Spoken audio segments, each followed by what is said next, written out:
wadani hooda la dhaca ilinka guushana u fura wadani doorashada u hura wadani no hogaamita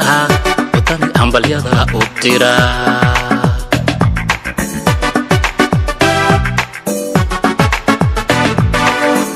wadani hooda la dhaca ilinka guushana u fura wadani doorashada u hura wadani no hogaamita wadani ambalyada u tira taageerayaasha xisbiga isbeddeldoonka ee wadani ee degmada Ari Cadeeye gobolka Sool ayaa maanta soo bandhigay cududooda taageero u hayaan xisbigaasi iyagoo sharciyada waaweyn ee deegaankaasi lug ku soo dhex maray waxaana shacabkaasi dhex lugeynayay mas'uuliyiin ka tirsan xisbiga isbeddeldoonka ee wadani ay ka mid ahaayeen badhasaabkii hore ee gobolka Sool Xaaji Jeen Yare iyo sidoo kale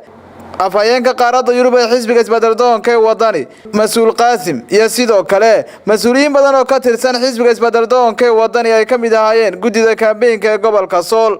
iyagoo halkaasi khudbado uga soo jeediyay dhammaan shacabka reer Ari Cadeeye mas'uuliyiinta degmada Ari Cadeeye xisbiga wadani waxaanu soo dhaweynaynaa wufuud ballaaran ee ka timid gobolka xisbiga wadani si gaar ah waxaanu salaamayaa dhammaan ummadda meesha isugu timid dhammaantii waan soo dhaweynayaa waan salaamaynaa hadii Allah wadana ogolaado waqti dheer baynu soo soconay gabagabay taagan tahay reer Ari Cadeeye waxaan shaki ku jirin in codkoodu uu noqon doono cod isbedel oo wadaniya odayaashii reer Ari Cadeeye oo dhan meeshay marayaan safar dheer baanu soo galay xaflad weyn baanu ka soo baxnay oo Laascaanooda Yogoori waanu sii soconaa waxaanu idinkula dardaarmaynaa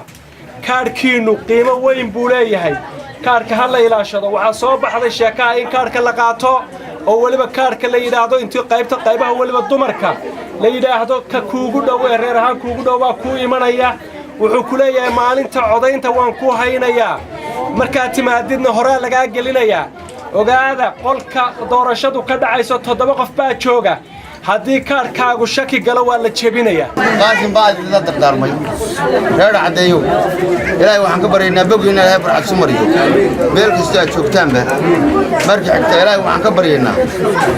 anagu waa artaan rag odayaal baan raggii siyaasadda idinku jiray baan waqtiina anagu in badan baan eerolatay mas'uul ahaa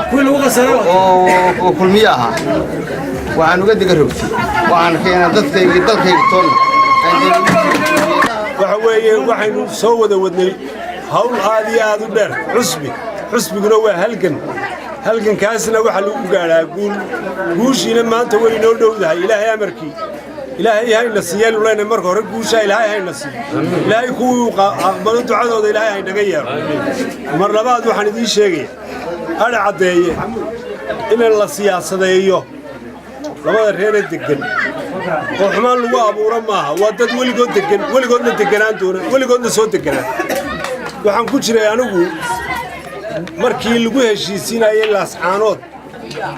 waxaan jiray urur baan lahayn la yiraahdo Xaqsoor ururkaasi wuxuu ka shaqeynayay nabadda conflict resolution waxa weeye xalinta khilaafaadka ay leedahay magaalaba waan u baahanay nin yiraahda ninka ina soo saartaan soo maaha waxa loo baahan yahay walaalayaal kaarkiina reer Ari Cadeeye kaarkiina qof walba xajis kaarkaas waxa ku jira xildhibaankii sare ee